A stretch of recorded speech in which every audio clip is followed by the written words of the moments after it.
Greetings, ladies and gentlemen, and welcome back to another episode of the Industrial Packaging Podcast with me, your host, Nathan Dube, Digital Marketing Specialist at Industrial Packaging. On today's episode, we have special guest Dianna Huff, President of Huff Industrial Marketing Incorporated, a marketing company who solves marketing challenges for industrial manufacturers. Dianna, welcome to the show. Hey, Nathan, thanks for having me. You're welcome. It's an absolute honor to have you here. I'm a big fan of yours, as you know. And today's topic is one that I know is near and dear to your heart, which is discussing packaging made in the USA. So, without further ado, let's jump into the first question, which is, can you tell us a bit about yourself and your company, Huff Industrial Marketing Incorporated? Yep. So, you already said that I'm the president of it. I founded Huff Industrial Marketing in 2014. After, as you know, we've known each other a long time. I was DH Communications before that. I became Huff Industrial Marketing in 2014. And my team and I, we're a small team, and we work with smaller industrial and manufacturing companies that are located across the U.S. And we mainly do custom website design and ongoing maintenance, as well as ongoing marketing, content marketing, pay-per-click. Those are the main things that we do. I'm also the publisher of the Keep It Made USA blog, which just went live a couple weeks ago. And when I'm not working, I'm riding my bike. I work on my house. I'm restoring a 1960 mid-century ranch. And I watch birds. I have several bird feeders in my yard because I am an avid, or as I say, a geeky backyard birder. That's awesome. Do you have a favorite type of fowl by any chance? Orioles and eastern bluebirds. Awesome. That's really cool. I moved to a lake up here in Northeast USA about a year ago, and I'd never seen orioles before.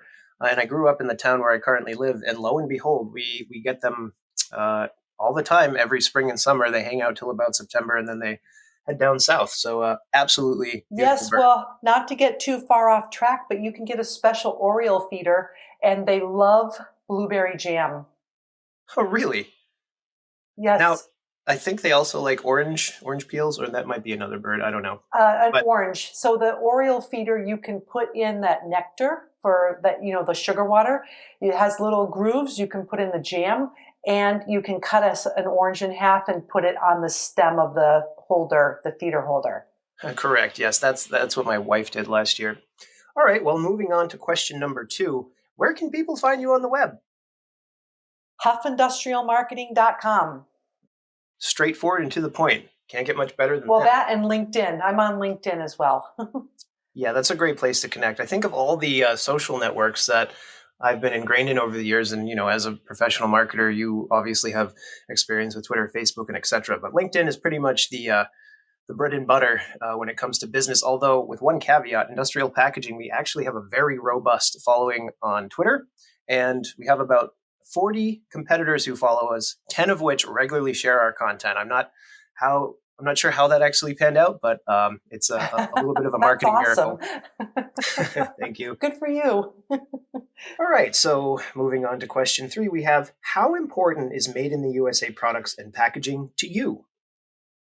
Well, it's actually very important. So after I started Huff Industrial Marketing in 2014, I started reading information about manufacturers so I could be of more use to them.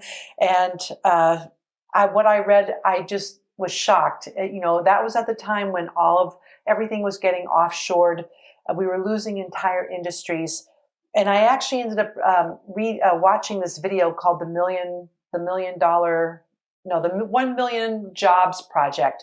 And the guy talked about how when manufacturing leaves a community or even our country, not just the manufacturing jobs, but all the jobs associated, in the community also leave.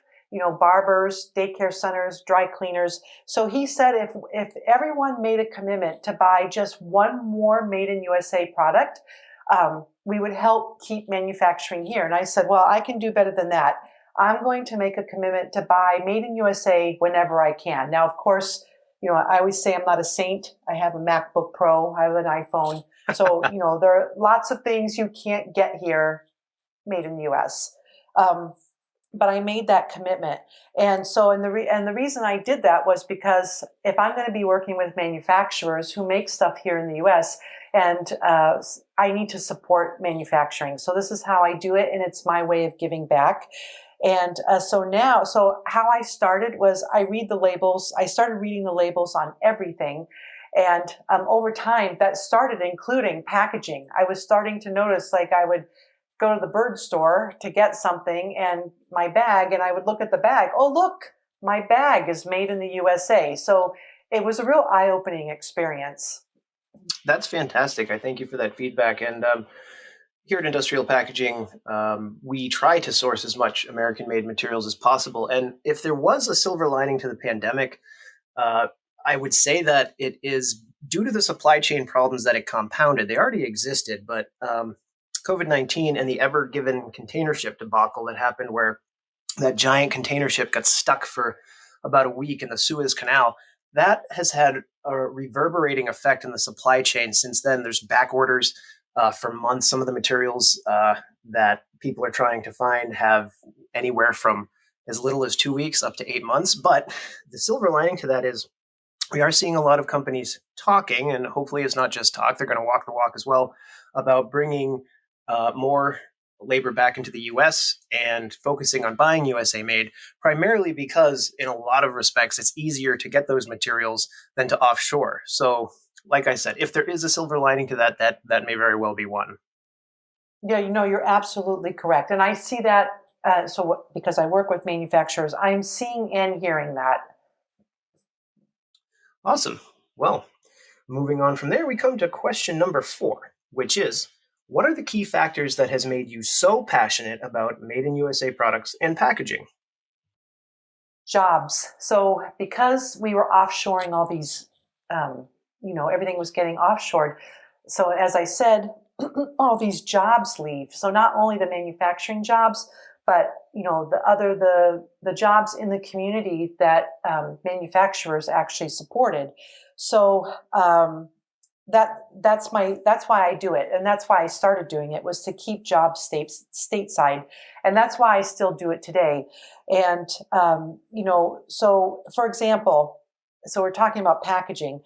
So several years ago, my company, we made a website for a thermoforming company in Massachusetts. I think it was out your way. And you know what thermoforming is, right? Yes. In the packaging industry, we're well accustomed with that. And yes, I am from the Massachusetts area. Yeah. So the thermoforming company was on the smaller side. So I would say probably about 50 people. But they made all the plastic containers for Cedar's food, hummus, their salads. Yeah. And Cedar's food is actually right down the highway, 2 exits from me.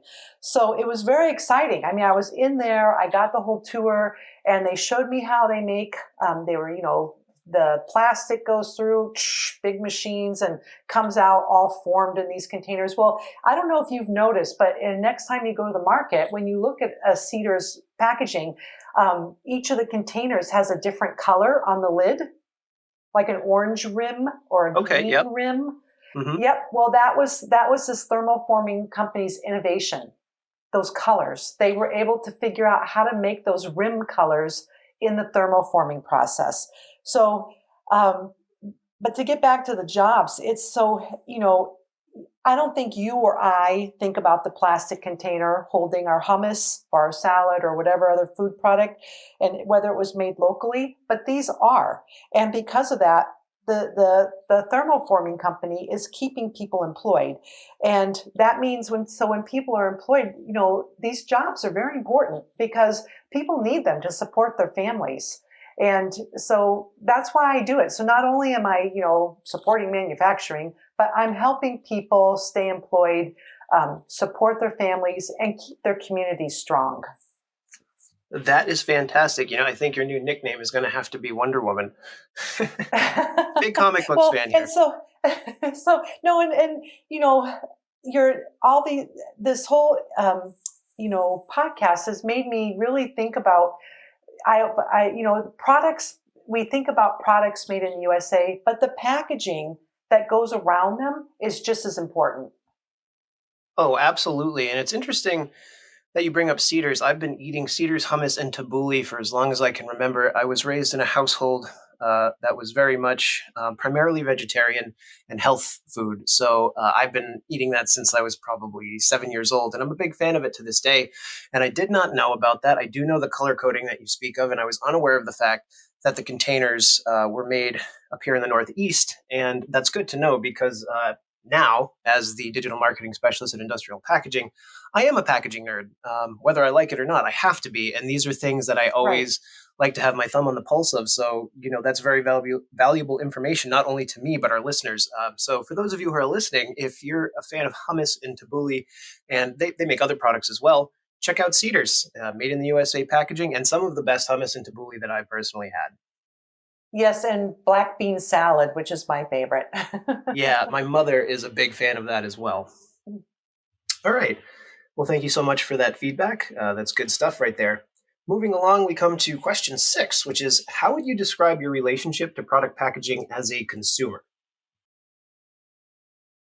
um, it's becoming much more important to me, because as publisher of this Keep It Made USA blog. Well, before that, I had the magazine, Manufacturing Marketing Magazine. So I was interviewing all of these people who created stuff here in the U.S. And I was learning about how they go to great efforts to source things here in the U.S. I mean, all these components. Like, for example, last week or 2 weeks ago, I just interviewed a guy, a startup well, yes, relatively new startup. He makes robotic teleprompter stands here in the U.S. And he sources almost everything as much as possible, including the electronics, here in the U.S. And a lot of these people are extending that ethos out to the packaging. So, for example, one of my favorite brands is Authenticity 50, and they're the manufacturers of bedding. They have a fantastic story. Go to their website, just like it says, authenticity50.com. And their tagline is seed to stitch, 100% made in the USA. And I got to interview them, and yes, they source their cotton, the textile factories that they find all over the U.S., but they also source the boxes. When they say it's made in the USA, it goes all the way to the boxes. So you order something from them, and it comes in this box, and it says "Made in the USA" right there, and and the box is made in the USA. And so I started ordering things from them several years ago, and that's what started me looking at where is the packaging, because it at first, when I first started, it never occurred to me to think about the packaging. And now because of them, I have become much more aware of it. Well, that's fantastic. And I like their tagline there. I like the play on kind of from seed to table or whatnot if you have in the Right. organic farming That's industry. exactly what they said. They were using farm to table, seed to stitch. Yeah, that's genius. I mean, that is that's 100 points right there. Good on them.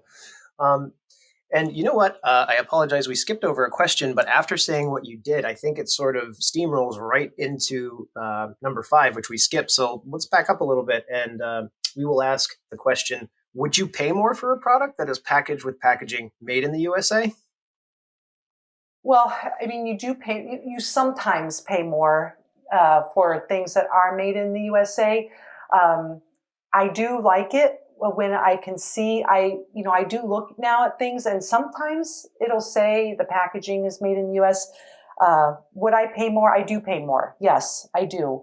Um, but also, do Harry Moser of the Reshoring Initiative? Yes, I'm familiar with the name and that as well. Yeah, so he talks about this a great deal, about how it actually doesn't cost more to manufacture things here, because you have to take into consideration the whole total cost of ownership. But that's a whole different topic. But anyway, yes, I do pay more, and I actually I don't look at price when I'm looking for things in, like, say, Bed Bath and Beyond, or online or at Home Depot. I actually, the first thing I look at is the label. Where is it made? Yeah, that's great. And you know what? It's an interesting dichotomy there because a lot of consumers, for a long time, up until recently, I mean, with all of the events that are going on in the world right now, there seems to be an explosion in interest in buying American made once again.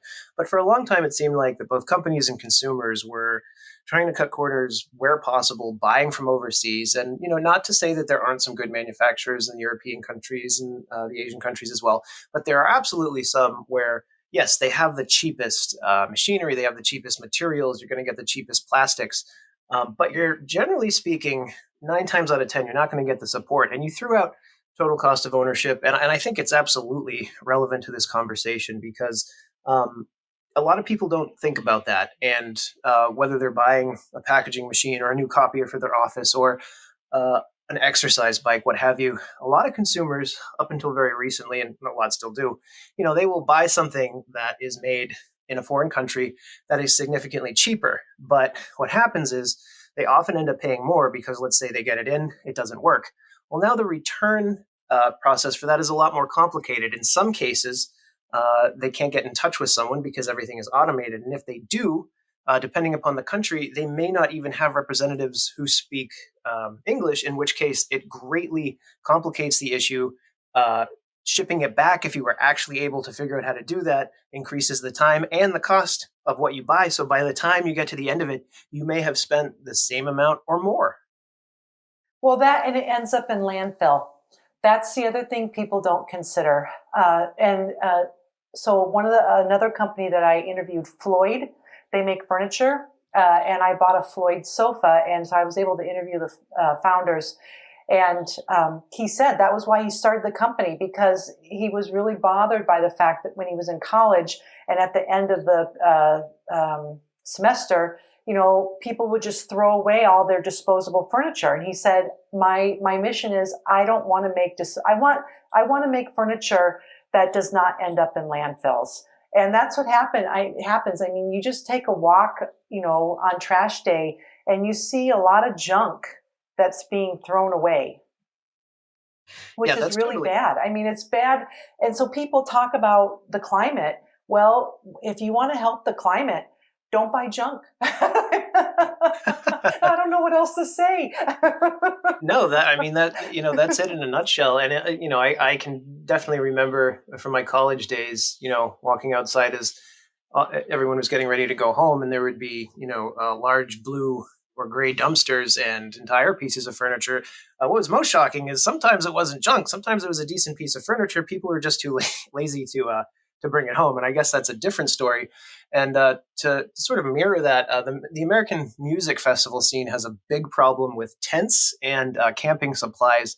There's a massive following for various types of electric dance music, improvisational rock, all types of music, funk rock, jazz, and these really big festivals. A lot of people will buy a brand new tent and like propane stoves, all of this camping materials, and at the end of it, they'll just walk out, and the team who promotes the festival has to hire a third party, or they do it themselves, and countless pieces of new equipment and camping supplies just end up going into a landfill. And when I first saw Oh that, my God. yeah, My jaw just dropped. Well, I would say if you're paying more for stuff, maybe you'll value it more. absolutely.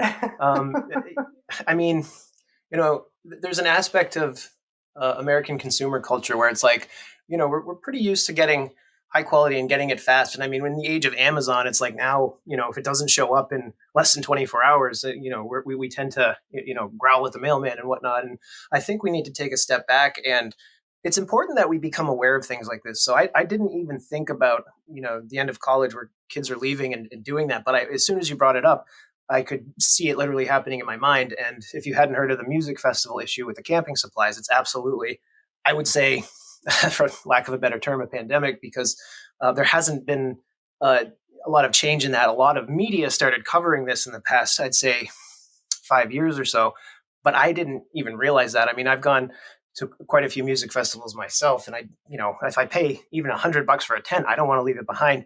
But I do remember Right. going up to a large music festival in Maine, and a lot of people did that. That was partially because it was a catastrophic weather event. It rained for 3 to 4 days prior. Uh, it was literally hard to find dry ground. But that's not, I'm not saying that that's a valid excuse. A lot of people, when things get tough, they tend to do whatever they can to get out of the situation with taking responsibility. But I suppose that's a consumer responsibility issue. But at the end of the day, I like what you said. It's if you pay more for something, if it's made of quality, you're going to be more likely to take care of it. And I think that's the key takeaway from that part of the discussion. Yeah, All right. absolutely. So now here's a good one. This is a topic I'm going to probably ask most of the people who come on the show because it always tends to get some humorous or interesting responses. And that is, have you ever experienced rap rage, which is anger towards a product because the packaging is so hard to open?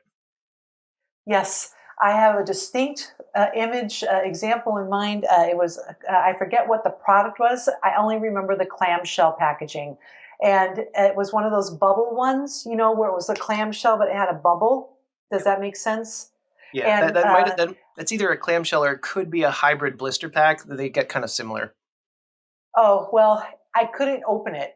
And so I had to and even trying to cut through it with the scissors, I couldn't, it was so hard to get open, and I'm trying to pry it open, and I ended up cutting my fingers really bad on the sharp edge Oh because I was no. trying to cut it. Oh Oh, jeez. I was so angry. I That's hate those things. that is a common story. I've heard that about quite a few, and I mean, I've written more than my fair share of articles about carded packaging, which is the family that includes blister packs, skin packs, and clamshells. And there are certainly some companies, if you're listening, if you have a lot of customers leaving negative reviews because of the situation that Dianna just so eloquently described, you definitely want to take a look into that. To defend some people who are doing it correct, I believe it's Duracell, if I remember correctly. They package a lot of their batteries in blister packs. But the last time I bought a pack, which was quite a while ago, it's called a battery cattery. So we have a ton of batteries in this, movable. It's almost like a mini suitcase. So I haven't had to do that in a while. But I remember the last time I bought, I think they were D batteries. There was like 4 in a pack. It was a blister pack. But rather than being fused together, the two pieces of plastic, they had these little indents on one side and these little plastic pieces poking out, and they clicked in. All you had to do was unclick the top, and it unfolded really easily. And I was like, finally, an easy to open blister pack. Good on you, Duracell. Right, right. No, I mean, I think because clamshells have gotten so much negative feedback, I don't see them, I don't encounter them as much as I used to. But I remember back in the day, that one, and you couldn't even cut through it. That was, at least like with Duracell or Energizer, you could, cut through and get open. But man, this one was tough. Yeah, like I said, I've heard this story from many folks, and for what it's worth, in defense of modern blister pack and carded packaging design, there are some companies who are doing it right that have made this a lot easier. But for those of you companies who don't, give Industrial Packaging a call. We can absolutely source easy to open blister packs if you're interested. And if your clients are anything like me and Dianna, the simple fact of the matter is, yeah, people are looking for them. All right, so moving on to question number 8. Now, this is a big one. I know you were excited about this. What is your favorite made in the USA product? Uh, that I have a lot of that. I have a house full of them, but I would say my bed. So, well, first off, I got the bed, the mattress and box spring. They were handcrafted by Gardner Mattress in Salem, Mass. So that Awesome. was very exciting. Yep, and made of organic cotton. And you can actually go to their showroom in Salem, Massachusetts, and right attached to it is the manufacturing plant. So you could actually see mattresses being made. It's amazing. And then I have a Made in USA mattress pad. Actually, it was made by veterans. Super And cool. then I have my Authenticity sheets, Authenticity 50 sheets. I have their duvet cover. I have their heritage blanket that was woven in Maine. So it's one of the last woven textile mills in the U.S., and Authenticity 50 put them to work, and they make these awesome blankets. That's fantastic. Yeah, I want so to I say sleep really well. that's great. I mean, of all the things that people buy in their life, I think two of the most important things are toilets, honestly, and bedding. And you know, I, it's my wife who ordered our latest bed. I know that it is American made. I don't know where it came from, and it's funny because our last bed, I don't believe, was American made. And after about a year and a half, my side had completely sunken in by about 6 inches. And I'm not, I mean, I'm a big dude. I'm 6'1". I think I currently weigh around like 240, but I'm not, huge. So it was like, what on earth happened here? So we made sure to buy the next bed. We bought a bed specifically designed for people who are in the 650-pound range. And fortunately, after 2 years, the side of my bed has not sunken in. So for what it's worth, but yeah, great stories. I really appreciate you pointing out that not only that they're American made, but it's great to hear that you're tossing out a lot of local northeastern USA businesses, which as that is my neck of the woods, I'm always happy to hear stories like that. Yeah, and I would say, for anyone who's listening, and if you are interested in buying more made in USA, um, just start searching for what's made in your state or what's made locally. If you start looking, you will actually find a ton of stuff. Yeah, totally. I mean, it's the age of the internet, right? Or it's the metaverse. We'll see how that goes. But Right. information has never been easier to source. So yeah, I mean, if you're listening to this and you're a type of consumer or a company who doesn't often source made in USA, and you're thinking about it either because of supply chain issues or other world events, or just because you feel compelled to do this, now is the time to buy made in USA. There's never been a better time in history, particularly with the complexities we're facing in the world today. But with that said, Yep. we're coming up on the last question, number 9, which is, how do you think people can be inspired to buy more American made products and packaging supplies? I know you just kind of touched on that, but what else would you suggest to people who are interested? Well, I would say when you buy this stuff along with the packaging, think of all the people and the processes that went into making it. So, one of the examples that I actually wanted to talk about was Bob's Red Mill. Do you eat any of their food since you're Yes, healthy? yes. Yeah, I mean, my wife and I Yes. go on and off of the ketogenic diet. So when we're doing keto, no, but my wife is currently keto. I'm not. And whenever we're not eating keto, I believe we buy their flaxseed and the quinoa, both of which are organic, if I'm not mistaken. Yeah, so they have non-GMO, organic, gluten-free. But Bob's Red Mill, so I went on there because I have a number of their different products. So it doesn't say on the product that where the package was made. So it's a flexible pouch. So you would know more about that, Oh, yeah. right? So Yep. flexible pouching. So it's sealed on the sides. So I went on the website, and that material to make this flexible pouch is actually U.S. made, and it's BPA free. Yes, that's a big thing. A lot of consumers are looking for that. We've been getting customers calling recently for that, and we're specifically working with a new vendor, I believe. It could be a current, but I think we went out to a new one that has that, and that is something that is being asked for by consumers on the regular. Yeah, so they use it. So when you're buying made in USA, I mean, it's way more than, this product was made here by these people. It also extends out, as we've been discussing, to the packaging. So just looking at this packaging, so not only is this flexible pouching material made in US, but I happen to know that Bob's Red Mill, they use so on all this these food products now, and you don't know unless you know, they all have data codes printed on them. Yeah. Variable data codes so for Hmm. tracing and tracking, and so Bob's Red Mill actually uses the print heads. I know this that are made in the U.S. to print those codes. So now you've got two different types of supply chains going on, or three. So you've got Bob and the food, you've got the people who've made the flexible pouching, and then you've got the print head people, and then you've got whoever did all the design, all the printing. I mean, there's a lot going on with just this simple little flexible pouch. And I don't know what you call it. What do you call the thing that you seal at the top, the zippy lock thing? That's what I call it. Yeah, I mean that's actually a good spin from a consumer standpoint. They're either zippers or locks, zip tight, and I mean different brands have different tag names for it. But at the end of the day, it's essentially like a Ziploc bag. And now I know that's a Yeah, and I copyrighted don't name by like it when Ziploc, a but package doesn't have them.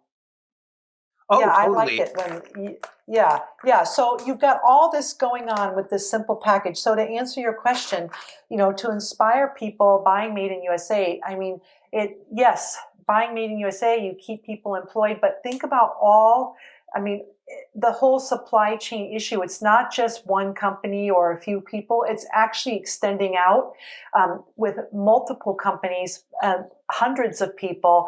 And, you're keeping people employed, you're keeping families strong, you're keeping communities strong. So that's why I do it. So, I would encourage people to think about it that way. And, whether or not I buy Bob's Red Mill or something else, I mean, I guess in the long term or the big picture, does it really mean anything? Well, I think it does because we like to think that all these little choices aren't important, but they really are. And you do make a difference. If you're doing this over time, and now here I am talking to you, and now we're telling other people, that's how change gets implemented. 100%. I totally agree with you. I think what you just said is very important. And I loved how in depth you went on with Bob's Red Mill. I love the fact that it's the print heads, it's the material that makes up the pouch, it's the graphic design. That's fantastic. And I certainly think about these things, and I know that you do as well. And I think we are moving into a time in human history where people are going to start thinking about these more because. Unlike, if you were to back up to the 80s, yeah, there were some commercials about, what we were doing to the planet Earth. But now, anytime you go on the internet, it's a lot easier to see, what's happening in the Philippines, what's happening in the Great Pacific Carbon Patch, what's going on with CO2.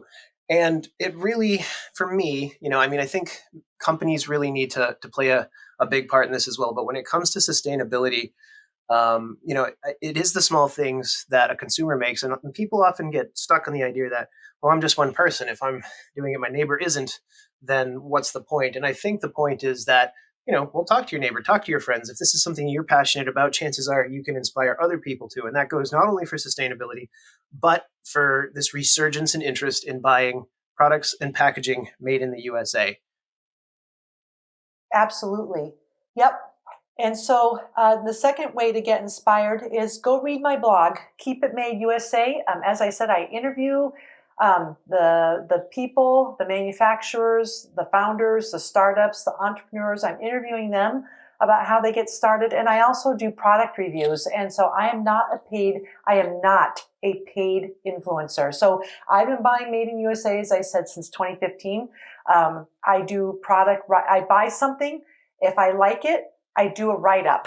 If I don't like it, they don't get a write-up. So, and this is my way of giving back. So, and I have multiple people. I had 3 phone calls last week where, well, I had more than that, but on 3 of those calls, each of 3 of those people each said, "Oh, I love your new blog. I actually went," and I was shocked. All 3 of them said, "Yeah, I went to that clothes drying rack company that you featured." And 2 of them said, "I bought one." That's awesome. And I mean, that's a fantastic story. And you heard it here first, folks, or maybe second, but it's Keep It Made in USA blog. That's Dianna Huff from Huff Industrial Marketing Incorporated. And Yep, and the Dianna, blog's right on my website. You don't have to do a separate URL. oh, okay, fantastic. Yeah, so Keep It Made in USA blog at huffindustrialmarketing.com. Is that correct? Yep. Yep. Awesome. Well, this has been a fantastic conversation, Dianna. I want to absolutely thank you for your time and consideration. All of the examples you gave were not only well spoken, but they're pertinent information to our listeners and to the people who come to our website. So I want to thank you so much for your time and consideration today. Oh, and thank you. This has been awesome. I love talking about this topic, and thank you for having me. Sure thing. Well, ladies and gentlemen, that does it for another episode of the Industrial Packaging Podcast with me, your host, Nathan Dube, Digital Marketing Specialist at Industrial Packaging. I hope you enjoyed today's episode, and I hope you will tune in for the next one. But until then, I hope you have a great day, and we'll see you next time.